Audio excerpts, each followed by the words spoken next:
Hello,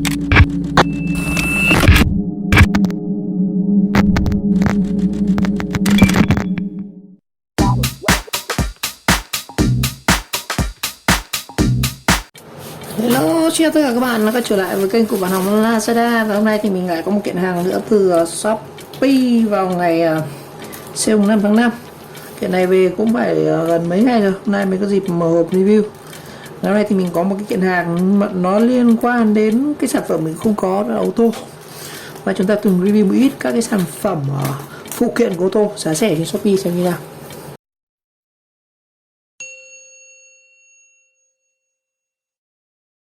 Rồi, và đơn hàng này thì mình mua từ shop là ATK, một shop cũng khá nổi tiếng ở trên Shopee. Và tổng giá trị của đơn hàng là 169.000. Đây.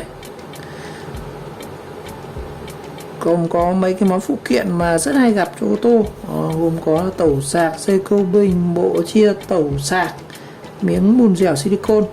Đầu tiên, cái sản phẩm đầu tiên nó là tẩu sạc ô tô 4 cổng USB. Cái tẩu này thì ở trên ô tô thì chúng ta sẽ dùng để chia thành đây, có cả video luôn. Đó, nó có nó có 4 lỗ như này, 4 cổng USB để các bạn có thể cắm thêm như là sạc điện thoại này, chúng ta cắm cắm quạt này, cắm các loại cam hành trình hoặc là các cái phụ kiện sạc cho điện thoại. Đó. Đấy. Nó có 3 cổng sạc thường và một cổng sạc quick 3.0. Đây, tổng siêu sạc USB. Có một cổng sạc màu đỏ này là cái cổng sạc quick 3.0 này. Còn 3 cổng lại là sạc thường, hỗ trợ cả iOS và cả Android. Kích thước của nó này. Đấy. 3 cổng đầu thì có thể sạc là 5V 3,5A. Tại vì cái dòng sạc của ô tô nó áp quy nó khá là cao, nên cái cổng này nó sạc rất là nhanh luôn. Sạc trên ô tô thì sẽ sạc rất nhanh hơn so với các bạn sạc bình thường nhé. Rồi cái cổng đỏ Quick C này thì nó sẽ hỗ trợ là sạc đến là 12V. 12V là 1,6A. Wow, ngon đấy. Rồi. Và dùng được cho cả xe ô tô Sport, xe từ 4 đến 7 chỗ và xe tải. Đó. Mình có thể sạc cho điện thoại này, iPad hoặc là camera, cam hành trình, cam lùi. Trọng lượng thì nó rất là nhẹ thôi, có 3,92g. Đấy, cắm vào tẩu ô tô này. Xe nào thì cũng có tẩu thôi. Và mình dùng cái tẩu này có thể chia thành các cái cổng để cắm. Có 2 màu, trắng và đen. Đó. Cái bản mình mua là màu trắng hay sao? Đây, đây mình mua màu trắng. Giá thì đây. Con này đang bán với giá là 52.000 nhá. Và được bán rất là nhiều, 149 sản phẩm. Thông số của nó đây. Đấy, thông số thì thực ra mình cũng điểm trong video rồi. Có rất nhiều. Có cái này thì nó có thể dùng từ nguồn và là 12, 24V, có 4 cổng USB, một cổng Quick 3.0, Power IQ. Và 3 cổng còn lại thì là Power IQ tự là nó chế độ tự chỉnh dòng, 5V 2,4A. Đấy. Dòng 4 cổng OK Quick Tra. Đó. Cái này của OK á. Thế mà cái này của OK nghe bạn. Rồi. Hôm đấy mình mua là xem bao nhiêu tiền nhá. Hôm đấy mình mua là 52.000, cũng chẳng sale gì. Rồi, đây sản phẩm đầu tiên là cái tẩu sạc màu trắng này. Tiếp theo là một cái vật dụng hết sức cần thiết đối với anh em là đi ô tô. Còn anh em mà chưa đi ô tô chả biết cái dây này. Nó là cái dây để câu bình. Dây câu bình trong trường hợp mà ô tô anh em đi mà không đề được xe này, báo hết điện hoặc là chúng ta cắm quạt cái nó bị tụt tiếc, chính xác không đề được, thì cái dây này dùng để câu cái bình ắc quy đang trên xe các bạn sang một xe khác, đấu đầu vào với nhau để có thể kích nổ được. Đó, để chạy dynamo cái kiểu đấy, để sạc ắc quy. Đây, đấu đầu vào đây. Đó. Bình này là cái xe hết này, cắm sang đây. Đó. Cực âm nối sang cực âm, cực dương thì nối sang cực dương, cực âm thì nối vào chassis của xe. Đấy. Cái này thì đây. Trên thị trường cái dây này bán rất là nhiều và nó cũng có cái dây câu bình ắc quy mình thấy bán rất là nhiều luôn, mẫu mã thì rất là dạng, nhưng quan trọng là cái chất lượng dây của nó, lõi nó nhiều, sợi dây nó ít hay nhiều, và cái cáp đồng của nó, lõi bên trong của nó là dây xịn hay dây, có nhiều loại dây là dây nhôm, dùng rất là nguy hiểm rồi. Dây phải lõi đồng như này. Đó. Dùng được cho tất cả các xe, từ xe nhỏ đến xe chạy xăng, động cơ chạy dầu, xe 4-7 chỗ, xe bán tải, xe tải. Đó. Giá cái này thì rẻ lắm anh ạ, chắc là dây này cũng Sida thôi, tại vì dây của nó xịn phải tầm 1 triệu, dây này có 69 nghìn. 69 nghìn và dài 2,2 mét nha. Cái dây này tốt nhất anh phải mua dây từ 2 mét hoặc là 3 mét trở lên, tại vì đấu đầu nhau, trường hợp mà không đấu đầu được thì chúng ta phải nối xa ra, thì càng dài càng tốt đó, và càng dài thì càng đắt. Mình mua là 69 nghìn nhá. Rồi tiếp theo là một cái phụ kiện của ô tô cũng hết sức quan trọng nữa, đó chính là cái bộ chia tàu. Đây, bộ chia tàu.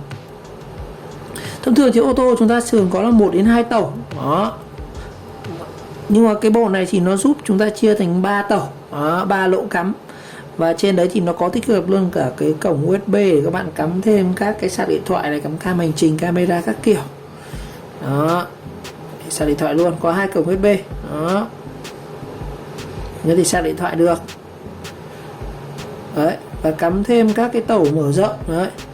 Đấy, từ cái tàu này mình chia thành 3 cái tàu khác, 1 thành 3 đó, và cái tàu đấy thì mình lại cắm thêm các cái con như cái con màu trắng lúc đầu tiên đấy, mình có thể sạc điện thoại này ra 3 cổng USB và được chia tiếp từ 3 cổng ra. Nhưng mà nói chung là chúng ta không nên chia quá nhiều, tại vì nó dẫn đến nó có thể làm sụp ắc quy, khiến xe bị yếu bình và xe không đề được, nên rồi chúng ta chia cũng hạn chế thôi. Cái trường hợp mà chúng ta chia dùng thì phải dùng khi mà xe đang chạy máy nổ nhé, không thì nó tụt ắc quy như không tụt quần đó. Đây là cái cổng chi tiết của nó này đó, rất nhiều cổng luôn. Ôi trời, cắm được cam hành trình này, vi màn hình các kiểu luôn, máy hút bụi đó. Đấy, dùng cho tất cả các loại xe BMW kép này, xe này xe tải man của châu Âu, của Đức này đó. Mình mua cái màu trắng hay sao nhỉ, mình mua cái màu trắng nhé, đồng bộ mua cái màu trắng hết rồi. Và cái đầu thì đang rất rẻ luôn đấy ạ, 59 nghìn. Chính ra em mua cái bộ chia này rẻ hơn mua cái tàu trên này. Tàu trên này nó ra được 4 cổng, còn cái tàu này thì nó có sẵn cả 2 cổng USB rồi đó. Và miếng cuối cùng là một cái miếng mình mua chơi. Cái miếng này thực sự rất là lạ, chưa có bao giờ, nó là miếng bùn dẻo đó. Cái miếng này thì giống cái miếng ngày xưa hay chơi ấy, nó dùng miếng silicon lỏng ấy, dùng để thấm bụi này, nghịch các kiểu. Chủ yếu mình mua để đây lau bàn phím được các kiểu này đó. Đấy, những cái kẽ mà không thể thổi bụi ra thì dùng cái này lau và nó rất là dính đó, làm cục này, hương thơm dịu mát. Úi rồi, 8.000 nhá, cái này là 8.000 đó. Đó, còn cái bốc tàu này trước mình mua như nó sale ra bây giờ mua còn đắt hơn này, nó giảm giá còn 58.000. Tổng đơn là 169.000 nhá. Rồi, đó là trên app, còn thực tế nhà thì mình sẽ mở cho anh em xem sản phẩm đóng này. Rồi không đóng hộp thì đóng túi lông này, đi rơi nó vỡ thì sao. 168.000 từ shop ATK ở Thanh Tam Hiệp, Thanh Trì, Hà Nội. Đây, các sản phẩm đây, mình đặt từ 23 giờ đêm ngày 4 tháng 5 luôn. Thực ra cái này có app mã giảm giá thôi, tôi mua tôi được cái mã giảm giá như là giảm 20.000 gì đấy. Rồi giờ rạch ra nha. Ồ, rạch ra xem nào, xem đơn hàng của chúng ta có những cái gì. 169.000 đó, toàn phụ kiện ô tô thôi nhỉ, nói chung cũng rẻ. Nhiều người nghĩ phụ kiện ô tô chắc là vài triệu, nhưng mà cái này mình mua rẻ cực kỳ luôn. Đầu tiên là mình sẽ có một cái này là cái bộ chia tẩu cho USB, cho tẩu sạc. Sao phải đang dính ở đây. Đây, nhãn hiệu là đây, nó có 3 cầu tẩu và 2 cầu USB. Rạch đã thử xem nhá. Đó.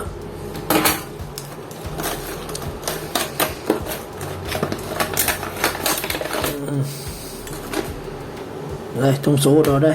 Hôm nay chắc mình chỉ review sơ qua thôi, còn nào chi tiết thì là test thử nhá. Mà ô tô cũng chả có lấy đâu ra cái này mà test. Đây, có một ấn này, 2 cổng USB này, 3 cổng tẩu này đó. Và cái cổng này thì nó tất nhiên là tẩu rồi, mình cắm vào một cái ví dụ như tẩu ô tô các bạn cắm vào đây thì nó sẽ chia ra nhá. Đó, màu trắng đẹp rồi. Cái thứ hai chính là cái một cái tẩu nữa. Cái tẩu này thì là không phải chia mở rộng từ 1 ra 3 như cái tổng này, mà cái tổng này nó chỉ chia USB thôi.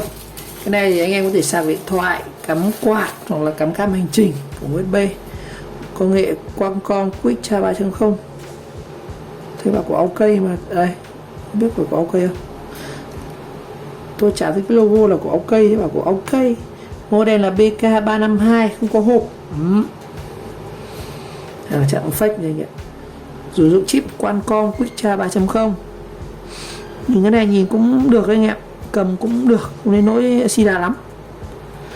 Đây, nó có 3 cổng USB thường, cổng trên là cho iOS này, cổng dưới thì cho Android, và dưới thì chúng ta sẽ có một cái cổng Quicktime 3.0, cổng sạc nhanh. Thông số đây có thể 12V ra tới 1,8A made in China này. Con này thì nó không có cổng cái con này thì cái đầu này hình như của nó có đầu đây, cái đầu này của nó sẽ có một cái gọi là cái cầu chì nhá. Anh em lưu ý là cái cổng này nó sẽ có cầu chì này, trong trường hợp mà điện nó bị quá tải chẳng hạn thì nó sẽ ngắt cầu chì, nó bảo vệ thiết bị của mình nhá. Nên là mua cái nó phải có cái này. Con kia thì nó là cổng sạc thì nó sẽ ít khi nó có cái gọi là cầu chì như thế lắm. Đó, con này thì còn nhiều cũng được. Cái này là 52.000. Đó. Con này cứng này, được anh ạ. Rồi. Tiếp theo là cái phụ kiện này, dây câu bình. Dây câu bình này thì thực ra hồi đầu là mình định làm cái dây câu bình đấy, nhưng mà thật sự thì ngại đi mua dây điện anh ạ. Dây câu bình là chúng ta phải mua lại dây điện to, dây điện như cái dây điện càng to càng tốt, to bản. Đây, tôi thử mua luôn cái dây này thử thôi. Thực ra là câu bình thì trong trường hợp các anh em đi xe cũ rồi, xe mới thì ít khi phải câu bình lắm. Anh em trừ anh đi xe cỏ này, cái xe mà chúng ta mua xe cũ, xe qua sử dụng rồi thì thường là không biết lúc nào quy nó chết, tôi sẽ mua này. Hoặc là xe mới anh em mới dùng mà mình kiểu nghịch nghịch trong xe không biết nguyên lý của xe ấy, là xe là nó phải bật máy nổ thì nó mới sạc được cho quy nhá. Mọi người không biết cứ lên xe dùng hết điện của ắc quy nguy hiểm lắm, xe nằm đường ngay. Rồi đây là cái dây câu bình 60 mấy nghìn này đấy, cũng mỏng thôi anh ạ. Đây là cái dây câu bình này, bóc này rẻ nha, rẻ quá rồi mà mình cầm cái xe này nó cũng không được nặng lắm anh ạ, nhẹ, chắc là trong nó tần nó nhựa thôi. Dây xịn của nó nặng lắm, nó nặng như cái dây điện mà anh em nhà dùng ấy. Đây, dây thì là đơn giản, nó giống như dây sạc ắc quy thôi. Bạn sẽ có cái dây này dùng để sạc ắc quy cũng được. Đây, cái đầu này không biết bằng đồng hay bằng nhôm đây anh ạ, nhưng mà nó đang mạ đồng, nhìn cũng rất đẹp, màu đỏ nhá, chắc tay phết, kim chỉ được. Lõi dây này, anh em xem lõi dây này. Đây, lõi ở đây thì mình thấy nó khá mỏng. Đây mình quay sát cho anh em nhìn cái lõi dây của nó này, cũng là lõi dây đồng nhá, đồng nhiều sợi nhá. Nhưng mà trong này anh em nhìn này, cái dây này lõi của nó thì tàn cái vỏ nhựa thôi, nhưng cái dây đồng của nó rất là ít, nó chỉ to hơn cái dây điện thường một chút. Nhưng mà xe là một kích này thì cũng hết sức nguy hiểm nhá, cháy dây. Bình nó mà cái bình nó dòng nó cao quá thì nó lại đánh thủng dây rất khiếp như anh em. Cháy bình mà cháy dây mà chúng ta không đạt được tiêu đâu. Rồi đây cái dây màu đen này, chiều dài thì đây là 2m2, trên dây thì nó cũng chả có thông số gì, dây thì mềm muột, lấy được 2 cái kìm, 2 kìm này cũng nhẹ. Và đây nghe là muốn độ lại lấy, chúng ta có thể dùng cái mua cái dây to hơn, dây chắc phải 30.000 đây. Dây lõi của nó đây. Rồi lõi bên trong của nó này, mỏng dĩ easy luôn. Đó, dây mỏng, rất mỏng nhá. Nói chung giá rẻ thì cũng không thể đòi hỏi cao được, dây của nó mấy triệu đây, dây này có 6-9 nghìn. Nói chung là thì mua lấy kìm này, nói chung là dùng chắc mình nghĩ là cũng dùng được. Nếu mà dòng xe nhỏ nhỏ, bình nhỏ thì dùng được. Rồi, cái dây này là bao nhiêu nhỉ? 60.000 giá. Rồi, sản phẩm cuối cùng, trong cái lô phụ kiện của ô tô chúng ta sẽ có một cái gói. Đây, cái miếng này là cái miếng gọi là cái gì nhỉ? Đây, anh em nhìn không? Xanh xanh như này. Đây chính là cái miếng wow để lau bàn phím hoặc là vệ sinh ô tô các cái kẽ. Nào mình sẽ làm video review cái này nhá, bóc ra thử nghịch thử xem dùng cái này như nào. Tán tiếng Trung Quốc thôi. Đó, còn đây là 70g. Rồi, Như vậy tổng kết lại với đơn hàng 169.000 về phụ kiện ô tô, mình nghĩ rằng đó là những cái phụ kiện hết sức cần thiết đối với bạn nào sử dụng ô tô. Chúng ta sẽ có bộ chia tẩu, hạt tẩu này, một cái tẩu cắm USB 4 cổng, một bộ dây cô bình giá rẻ số 9.000, giá rẻ đó để dừng vào cho xe như nằm đường cần kích điện như này, và cái bộ valve silicone để lau những kẽ bụi ở cửa gió điều hòa, các cái hốc bàn phím các kiểu. Rồi, nói chung là mình cũng mới chỉ mở hộp thôi. Còn là test chi tiết thì mình sẽ làm các video sau. Rồi một nữa cảm ơn các bạn đã theo dõi video clip và để thêm video hay vì nghĩa các bạn nhớ like, subscribe kênh và chờ đón các video tiếp theo.